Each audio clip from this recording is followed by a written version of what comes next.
Good evening and welcome to episode 54 of SCOTONOMICS. So thanks to everyone who's been with us since the beginning. Also hello to anyone who's joining us for the first time this evening and all those people in between. And we've got a fascinating discussion tonight with Brett Scott. Now I've been after Brett to have a conversation for probably about, I think we'd kind of planned them in originally for episode 41 or 42. So it's been a while. We've been trying to get a hold of him. He is an incredibly busy person. His book, Cloudmoney, which we're going to discuss in detail tonight, has been really popular and he's in demand. So we were really lucky to get him. Now, the episode tonight's 45 minutes long. It's very broad talk around money, what money actually is, the difference between cards and cash. We also touch on crypto, and we go into a lot of detail around this idea of digitisation and of automation and what impact that has on the wider economy. We also get into some kind of Marx and economics as well. So a really detailed, great discussion. I hope you enjoy it. Hopefully, and Karen will be joining me at the end of the show. She's got some very important council business this evening, but we're now back in a regular slot of 7 p.m. So I really hope you enjoy the episode. Please do comment and drop any questions while we go through this, and enjoy it. And I'll leave you with Brett Scott.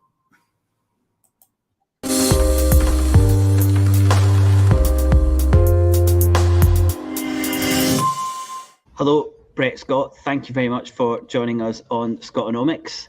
We're going to chat about your new book, Cloudmoney, Cash, Cards, Crypto and the War for Our Wallets. And I'd kind of like to introduce you as not just an author, but also as an anthropologist.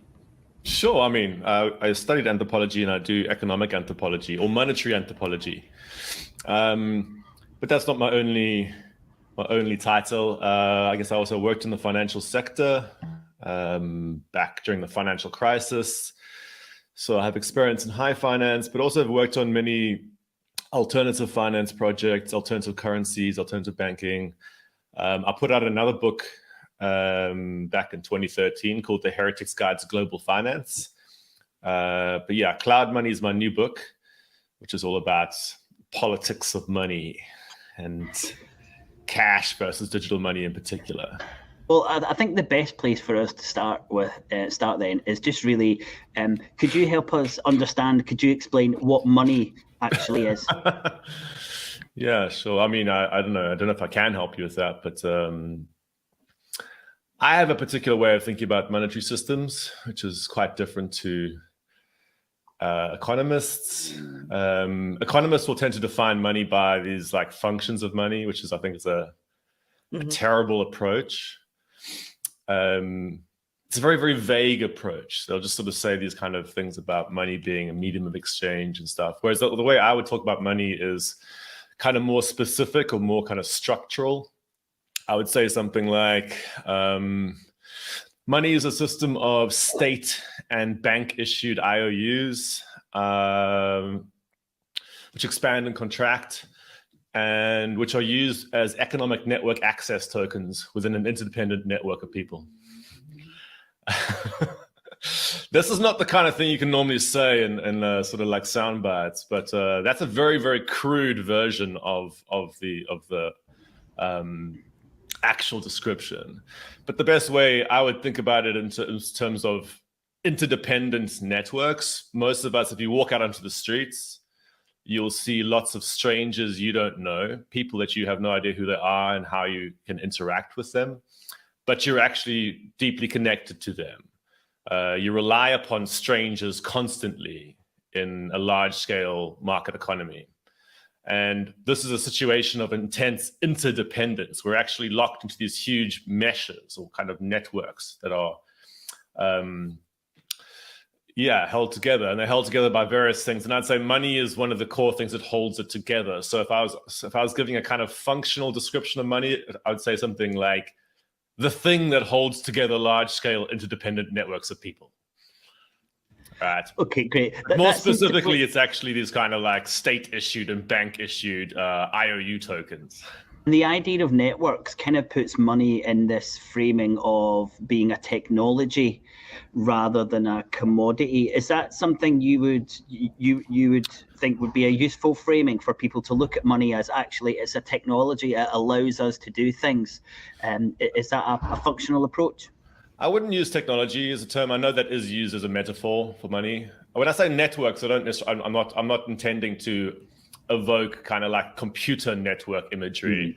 I'm thinking more like an anthropologist, like a network of people is a group of people who are related or connected together, right? Although nowadays, when you say network, people often think like the internet, something like that. But really, network is a much more it's an ancient thing, right? People who connected together.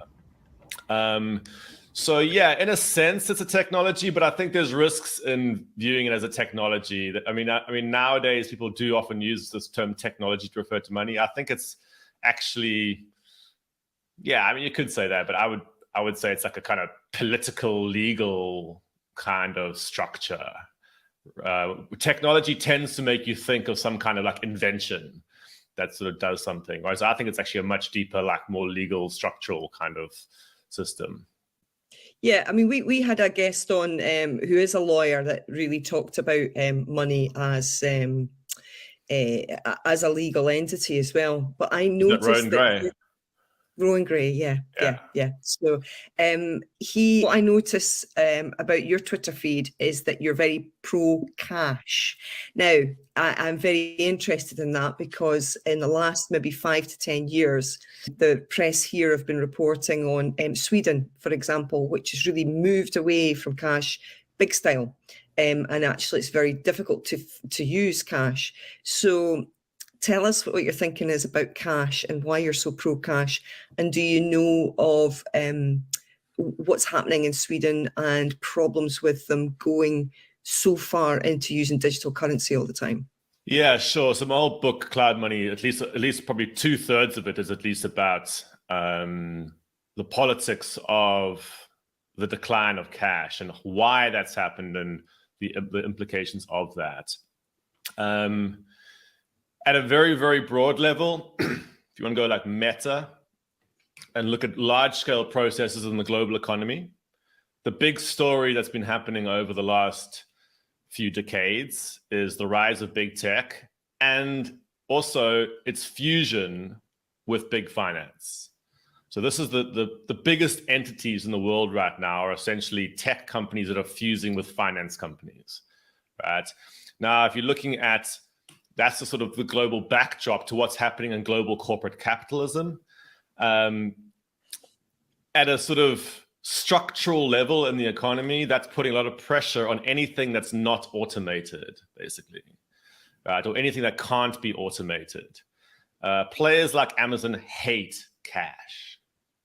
They can't automate it. It's human scale, it's slow, it moves down between human beings rather than between corporate data centers.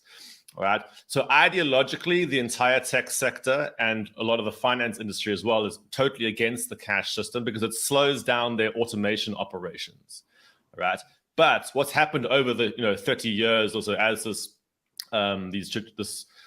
processes have been occurring is that they've slowly but surely turned the cultural tide against cash to sort of get people to almost internalize this idea that what progress means is ever more automation, ever more speed, ever more digitization.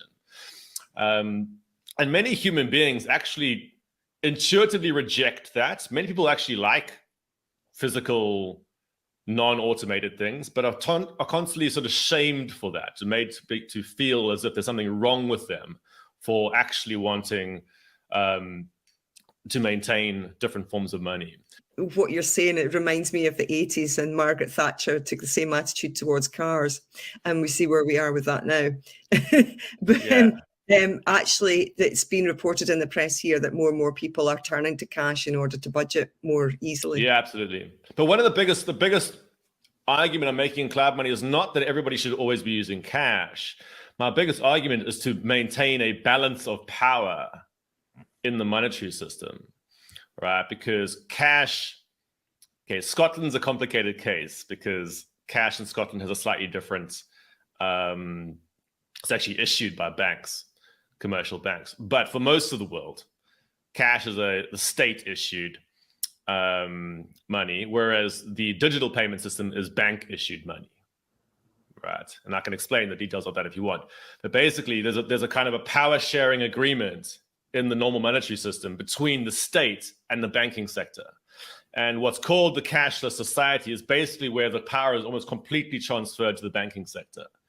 Right, so if you want to maintain a balance of power in the monetary system, you've got to maintain the cash system. All right, a good metaphor for this would be like to say, in a transport system, for example, you might have the public bicycles and you might have Uber, which is a private taxi service, right? And imagine you allowed Uber to be the complete controller of the entire transport system. Now, you might have a bunch of rhetoric, which is, oh, it's convenient and stuff. But in reality, what you're talking about is everyone is ceding control to this institution and they can't operate without it, right? And that's basically what the cashless thing's about. You're ceding control of the entire monetary system to a series of big tech and big finance players. And if you really want to maintain the resilience, inclusivity, privacy, and many other factors in the monetary system, you've got to maintain the cash system, which is like the public bicycle system of payments. You're defending cash, and you've explained, who's against cash. Who's harmed by this position of cash disappearing and us relying a lot more on digital currency? Well, society as a whole is harmed, right? In the sense that in the situation where you allow your entire monetary system to be ceded to the banking sector and big tech, you immediately have problems of political capture. I mean, this is already a problem in the UK, right? That the political class is often captured by financial interests and stuff. But in a situation where you now have cashless society, that becomes even more entrenched because nobody in your society can operate unless they go via the banking system for everything, right? When I arrive in London right now, where there's very heavy, quote unquote, cashlessness, AKA domination by Visa and MasterCard and Apple and the banking sector, I basically can't interact with anybody unless I'm interacting with those institutions. And that immediately has political implications for your society. Even if nothing immediately harmful happens to me, right? There's a change in the entire feeling of your society when everything becomes institutionalized like that, right? And so that's at a very broad level. But then, of course, if you are a person who's excluded from that system, you're going to get totally shafted. All right, you're going to basically not be able to interact with anybody at all. You also have huge resilience problems. I mean, these systems go down. I mean, that's what, if you ever speak to sort of mainstream, like central bankers and stuff, this is the big concern. It's like when everyone becomes dependent on these digital systems, your economy becomes a lot less resilient in the sense that you're now totally dependent upon, this single form of payment. It's a little bit like having, like a skyscraper where you got a kind of fast lift that goes up and down, but you've decided to remove the emergency stairs for some reason. All right. And then the lift breaks down all the time. And it's like, okay, well, fine. It's sort of narrowly convenient in a sense, but actually it's a terrible system to only have a lift. You should have multiple parallel systems to keep the resilience of your economy going, right? So actually this harms everybody. Even people who like digital payment get harmed by the situation where they have the option to use something different removed from them, right? And this is, but of course, in authoritarian countries, I mean, if you're a political dissident, this is a very, very bad situation for you when there's a cashless society, because of course, everything can be watched and censored. And we're already seeing that kind of thing in places like Hong Kong, where, for example, during the Hong Kong protests, people were lining up in the train stations to buy physical tickets with cash, because they knew if you're using your digital payments to buy this stuff, digitally, people can watch where you're traveling to. And it's like, hey, that's a real problem. You make it clear, how an authoritarian regime can really control its population via these means. And I suspect that's probably why a lot of people who see themselves perhaps as libertarians have embraced cryptocurrencies, most especially Bitcoin, which has been in the news this week. So would you like to give us an assessment of what's happened there? I mean, not really, no. I mean, I get bored by these crypto crashes. I mean, it happens all the time now. I mean, it's like, is it even newsworthy? I don't know. I mean, it's supposed to be newsworthy. But yeah, I guess what's happened is a big crypto exchange has gone down. It's this crypto exchange FTX run by this guy, Sam Bankman-Fried, who's like a sort of influencer, like billionaire guy in the crypto space. Like, bear in mind, I've been involved in the crypto scene for a long time, since probably 2011 or so. So I've seen lots of the crypto markets over the years.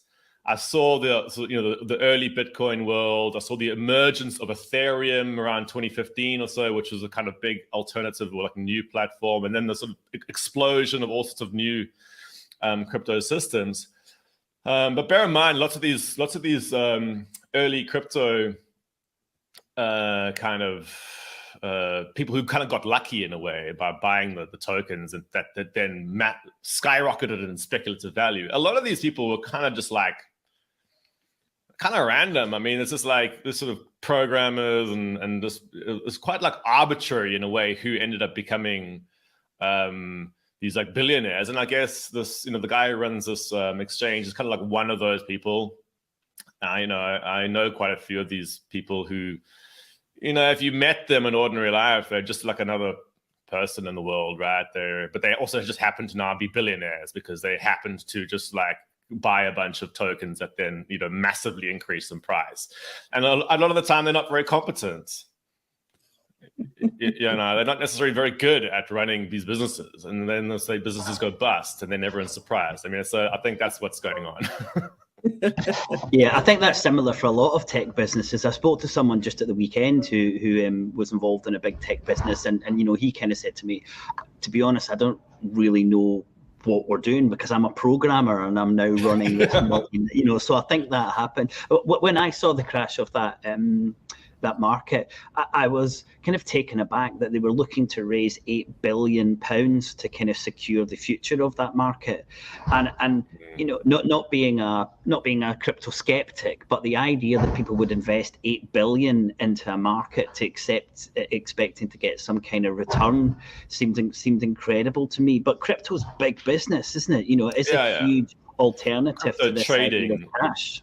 Crypto trading is very, very big business. And it's like, the crypto world has a big problem right now, which is that, the early crypto community very much started with, at least in theory, a kind of political ideal of some sort, which was to kind of combat it's got a very heavily right-wing libertarian slant, but there's also been kind of more left-leaning currents within it as well, in terms of sort of decentralization of power. But like, at least in theory, there's this idea that like, hey, in a world of increasing digital domination, these big players like big tech and big finance and governments can get very, very powerful, right? Because these internet networks kind of very good at creating centralization in these huge nodes, these huge like players that will kind of everybody will go through.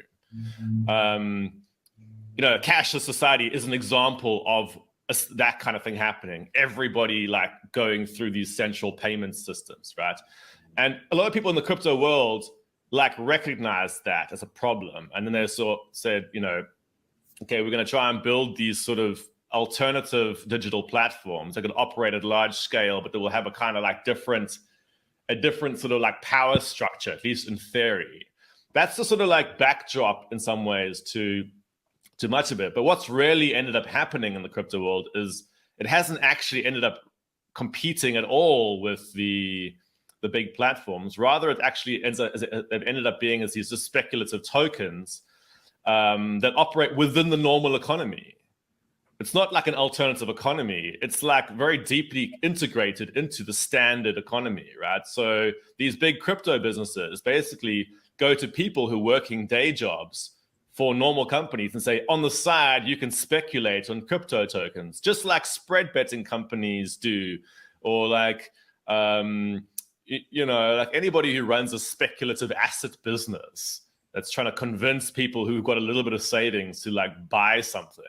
That's what the whole crypto industry is. It's like buy these different branded tokens on the side, and then hope that you make speculative gains. And of course, it's a massive industry. And of course, they've also become very entrenched. And while that's happened, they're kind of the sort of narrative of crypto being this sort of like subversive thing that's going to bring down the system is getting weaker and weaker. And people are getting more and more kind of like confused because it's like, well, what is this? It's just like a giant like speculative bonanza, right? And even if you speak to people who've been involved in crypto for a long time, a lot of them are very disillusioned. They become very, very rich, but they also kind of like often feel like frauds. Yeah, There's clearly a good reason for that. I mean, we've talked to quite a lot of economists in the past year, and the over-financialization of our societies, particularly in the UK and other places as well, it's not productive per se. It's not actually doing anything really useful. Apart from enriching a few people. And I think those people often are quite intelligent enough to see that what they've done is not particularly useful to society in any way. And that's not going to be satisfying. But the question I want to come to next was, you again, coming back to cash, which you are a fan of as well, and for good reason. Who's also rebelling? Not just the people that are worrying about their budgets, who's also rebelling against this? Who's also going back to cash? Yeah, it's an interesting mix, a very, very interesting mix of who's pro-cash. Yeah, the interesting thing about the pro-cash thing is that it actually it's politically quite diverse in the groups you'll find who support it. You'll find like centrists through to like far-right people and then actually like left-wing. So there's a left-wing argument around cash, which is basically that, hey, cashless society is basically big tech and big finance taking over your society, right? It's corporate domination, straightforward. And if you're a person who's interested in combating corporate power, you should be against cashless society. You should want this public payment system that's an alternative. And that would often be thought of as quite a like left-wing position, but a lot of left-wingers have a bunch of like conflicting struggles when they're thinking about this issue for various reasons. A lot of them get caught up in this kind of like, oh, but then can't you like evade tax if you're using cash or something? And aren't we supposed to be paying tax and all this kind of like, this weird like sort of like thing going on with left wingers. And I'd be like, no, I mean, many people, half of the world's population relies on the cash system. Right. And trying to like buy into this narrative, which is anybody who uses cash is somehow kind of like a tax evader, is like a terrible way of thinking about this. And that's a propaganda that's been spread by the digital payments industry. All right. So there's a problem in many left-wing thinkers where they kind of like often getting stuck on that. All right. Almost like buying into some of the propaganda of the digital payments industry. Right. But on the far right, the main problem right now is that a lot of the far right are very, very heavy into going anti-digital. So they're actually capturing the narrative around the pro-cash movement, because what the far right is very good at doing is sort of whipping up conspiracies and sort of like fear around the looming panopticon. And those are like legitimate fears, actually. Many people do have an intuitive fear that it's a bad thing if there's very, very large institutions that are constantly watching over you, all right? But the right wing is often much more effective at mobilizing this fear. So right now, when I'm doing pro-cash work, I actually find a lot of people who are drawn towards my work on cash have actually been increasingly radicalized by far-right conspiracy theorists, and this is why they become concerned. All right. So, for example, I get sent pictures of like shop owners who are trying to say, "Hey, I don't want to buy into this cashless society. I want to still use cash," and they're often using right-wing talking points in the little signs that they put up and stuff like that. And this, to me, is a very, very big problem, because this really is a cross-political issue. And And so, yeah, there's a big far right element that needs to be, that I don't want to let that be the dominant narrative about this issue. But then again, there's many sort of centrist kind of players right now who are also very, very concerned about this, because, for example, if you're a central banker and you're concerned about maintaining the stability and integrity of the monetary system, the decline of cash is actually a really big problem for you. So you'll actually find quite a lot of sort of mainstream policymakers who behind the scenes are actually very concerned about this issue around cash. So yeah, and then lots of people who are also involved in community finance are very concerned about this because they can see the exclusion that's involved in the digital systems. And they just say, this is clearly like a big tech, big finance takeover. It doesn't help communities at all. All right. So there's a mix of players. But my biggest concern, as you pick up, is actually trying to, not let the far right version of the pro-cash argument dominate the public debate around it. And it's such an interesting picture we've got of the people who are against cash and the reasons for that. If we could go back to cards, when you go into a shop and you pay for something, let's say with Visa or a MasterCard, what is the problem with that? Where is the money going? You're talking about power, which we completely understand, but let's say, a transaction of like £100 in a shop, surely MasterCard and Visa aren't really making much money off that, and it's not something we should be too concerned about, or is it? Well, again, bear in mind, I'm not arguing that person shouldn't use digital payment. It's just much like I wouldn't argue to somebody that you should not use Uber ever. What I'm arguing against is the domination. All right. So using that transport metaphor, public bicycles versus private Uber taxis, if you can maintain a balance of power between those different types of transport, you can curb the worst excesses of any part of that system.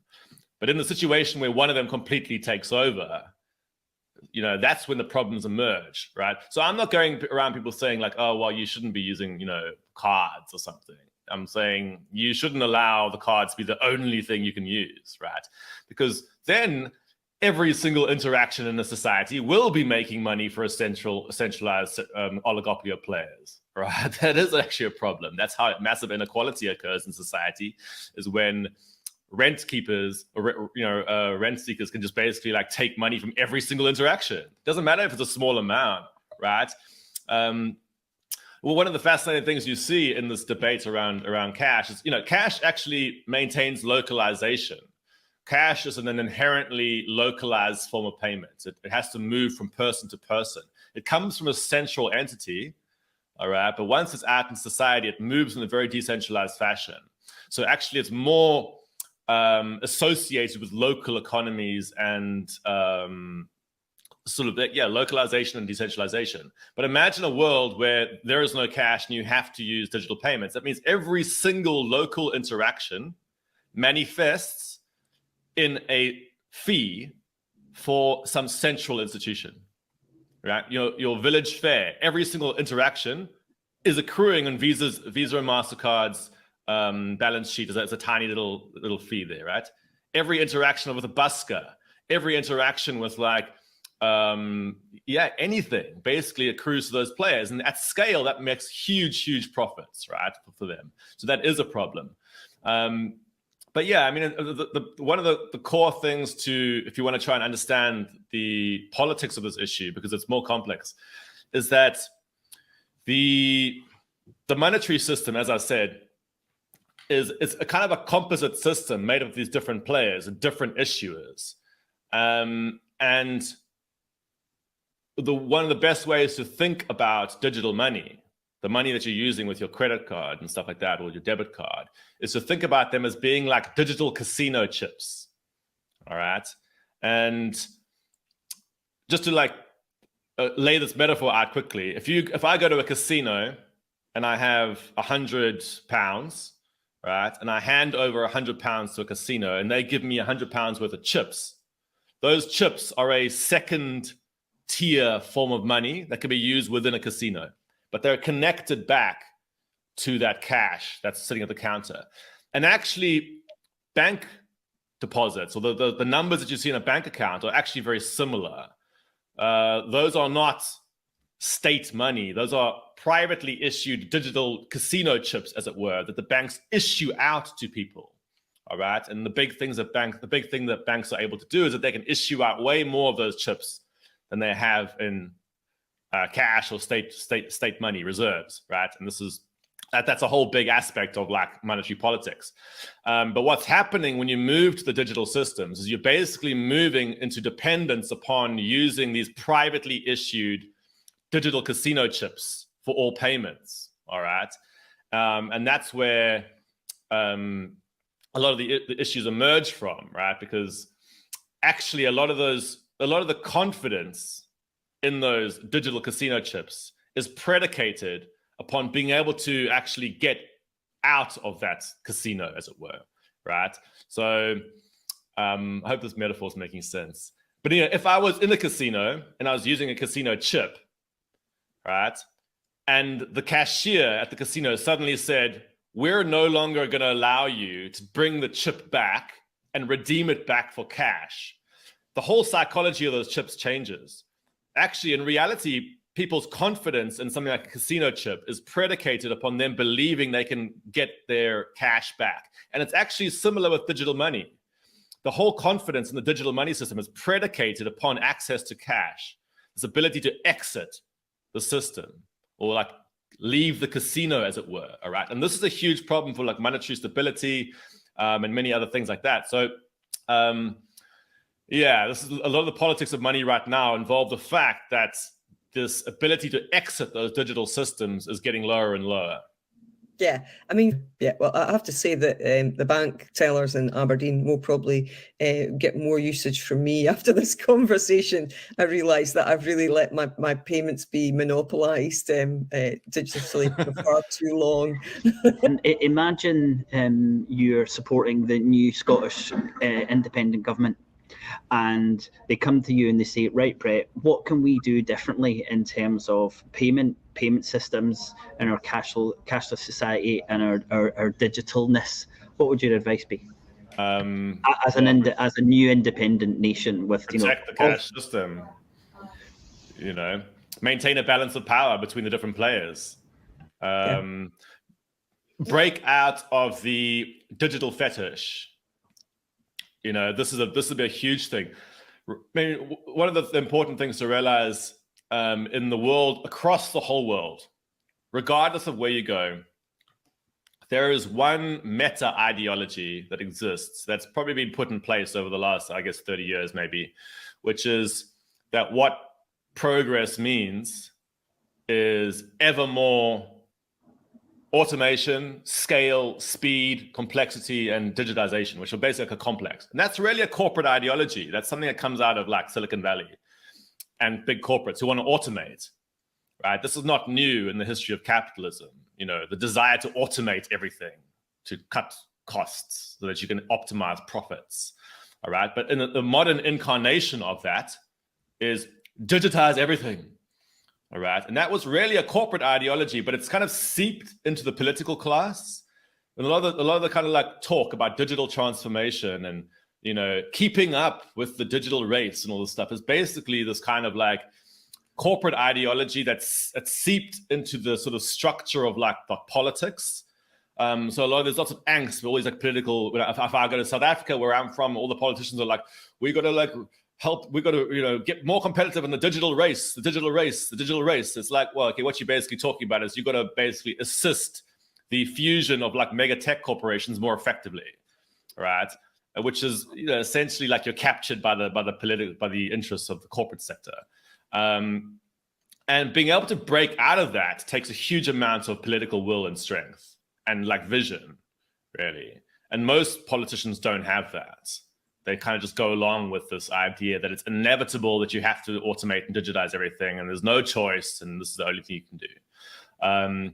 Actually, though, in Germany, where I am right now, the Germans are stronger on this. There's more kind of like self-confidence in a weird way among the kind of like German, like, for example, the Bundesbank here, which is the central bank here, is actually very pro-cash. And they're kind of like open about it, which is very unusual. Like the Bank of England would never do that. The Bank of England's like captured by like Santander and Barclays and HSBC. And they would never like go out and be like, it's actually important that we maintain a non-corporate form of payment, right?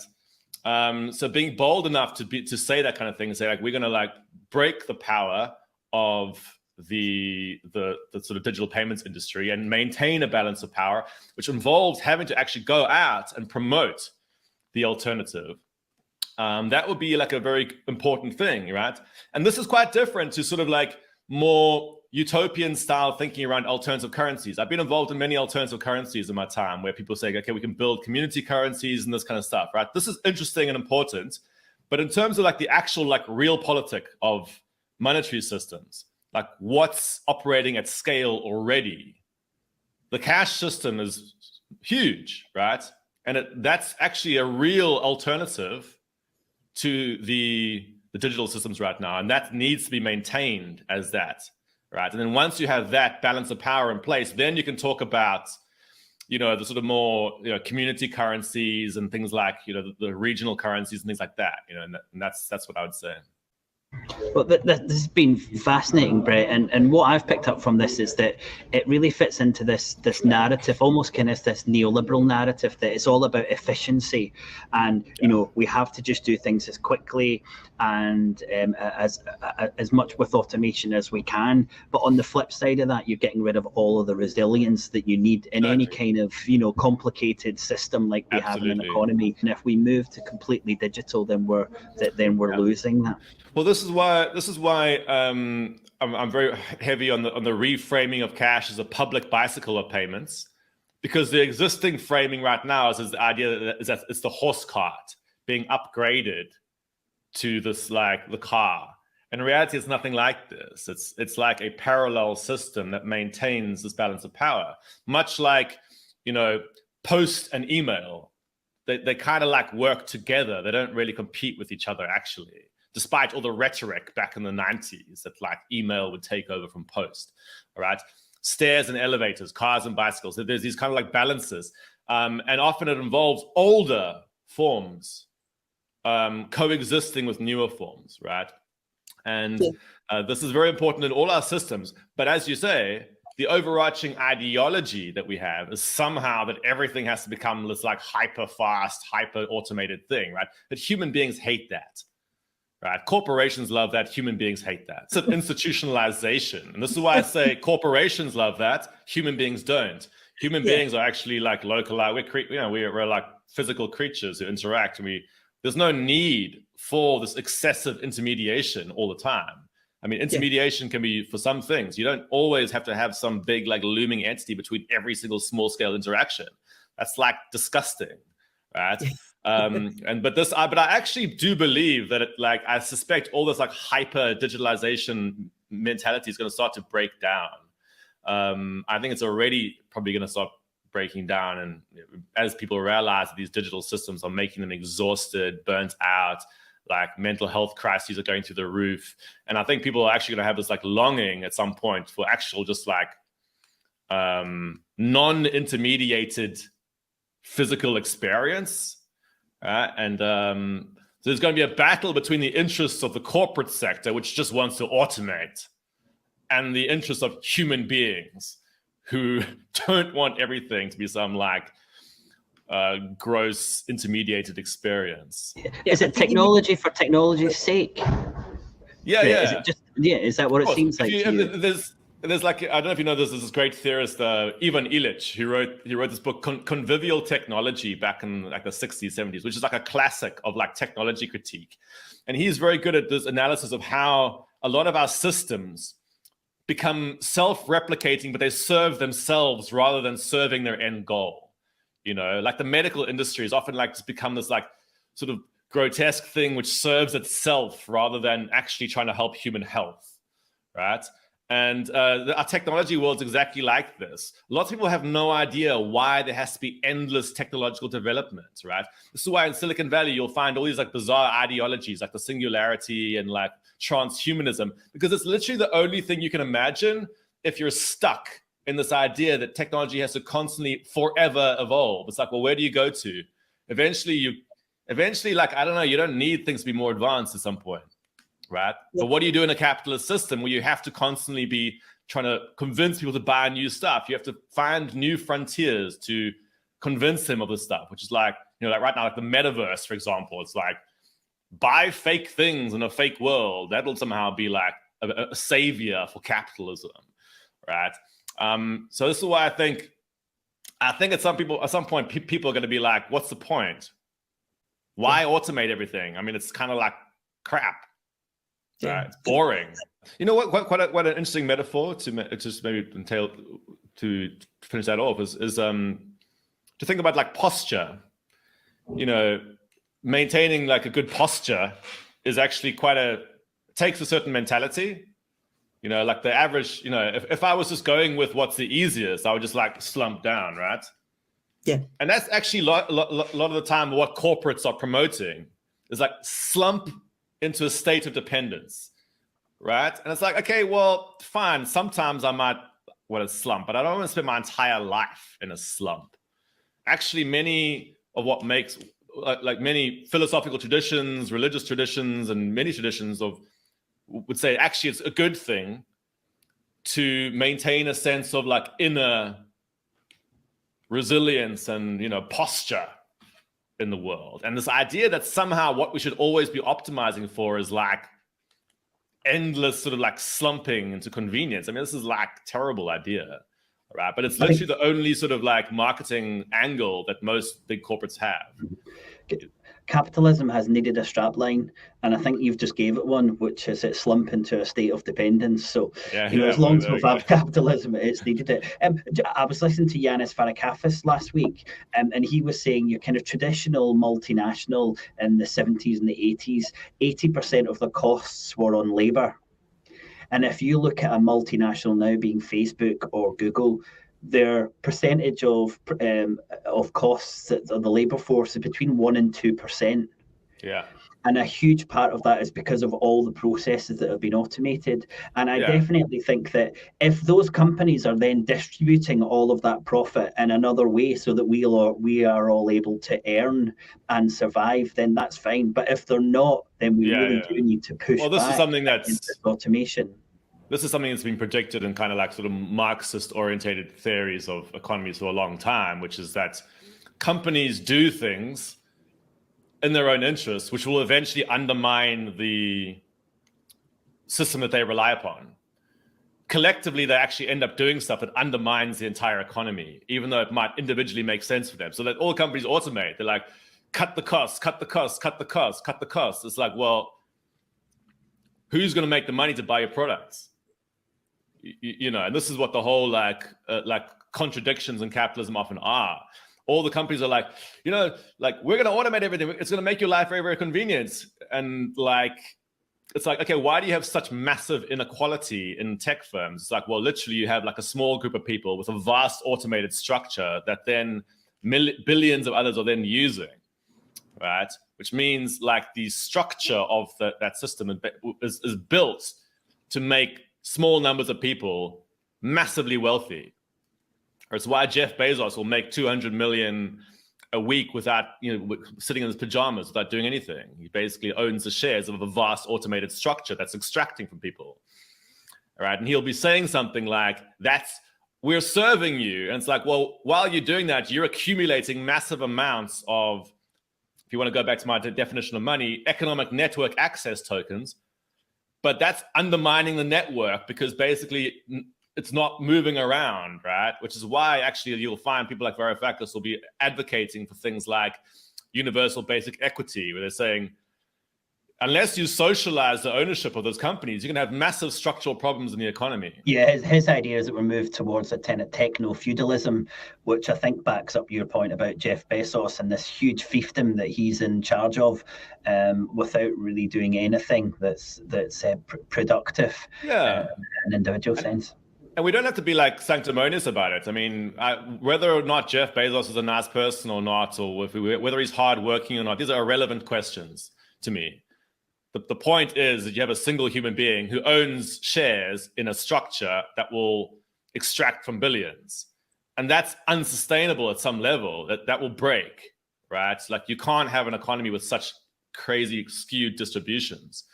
And And so this is what, a lot of the problem is with these entities, is that the more you automate, the higher this potentiality for inequality becomes, but also the greater instability starts to emerge into your system, right? And at some level, in left-wing circles, it leads to this imagination of like fully automated sort of like luxury sort of socialist utopias, which would involve like everybody like collectively owning these like giant robotic like corporations somehow. But I think this is somewhat far off. Yeah. So I think in the meantime, what's actually really needed is to, again, maintain balance of power in systems. Yeah. That's a much more realistic thing for most people. Yeah, we all have to be wary of monopolization, and exactly. I'd say, William, in counter to your analogy about slumping, I would say, well, the opposite of that is, stand tall with great posture for independence.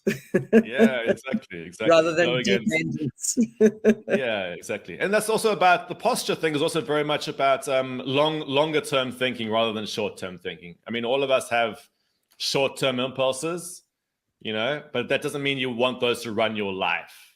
Yeah. Right. Actually, many things that are worth having take work and take more kind of like longer-term thinking. And that's what that sort of posture argument sometimes quite useful for thinking about. And independence is like that. Yeah, absolutely. Thank you so much. Thanks for having me. Brett, no, that was a wonderful conversation. Your book is out and it's available, and I'm sure anyone who's listened to you for half an hour will be heading out now to buy the book. Thank you so much for your time. We really appreciate you joining us today.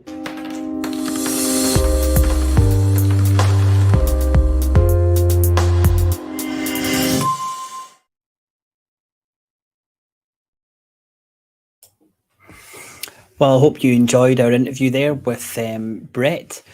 Lots of comments and a few questions. Unfortunately, we weren't able to get Brett on for a live interview, but I will pass on. I'll go through and I'll scroll some of these to him. Yeah, really interesting comments. I thought Brett's observation about what Scotland could do differently, and really to make sure that we've still got a system of cash to give us the resilience that we need, I thought was really interesting. Also his kind of perception that, just heading for efficiency in everything that we do really weakens a system, and really you have to think about who is benefiting from it. And when I was speaking to Kieran afterwards, we both said that it's a really good example of knowing that something's wrong, that you shouldn't be using cards as much as you do. You should be using cash, for example, but not really doing it over a longer period of time, because you start getting a little bit lazy in how you're thinking about things and what you're doing. So some really interesting thoughts, I thought, from Brett. It's always interesting when we talk about money, cards and cash. We certainly get a lot of interaction. Well, thanks so much for joining us. Next week, episode 55, we're going to have a conversation with an American political economist who really concentrates on the kind of democratic deficits. And she's also an expert in central banks. So we're going to have a really good conversation to her about what central banks have been doing over the last, well, let's say 10, 15 years. And when they were granted independence, what impact did that have on the economy? And where is the democracy in allowing central banks to make the most important decisions that affect us every day? So really interesting. She wasn't too keen to come on. And then I said to her, Scotland could be in a position where we're setting up its own central bank, and we'd love to have your thoughts. And she was hooked. So a really great interview next week. I hope you can join us for that one. Until then, bye from me. Thanks so much for joining us. Bye for now.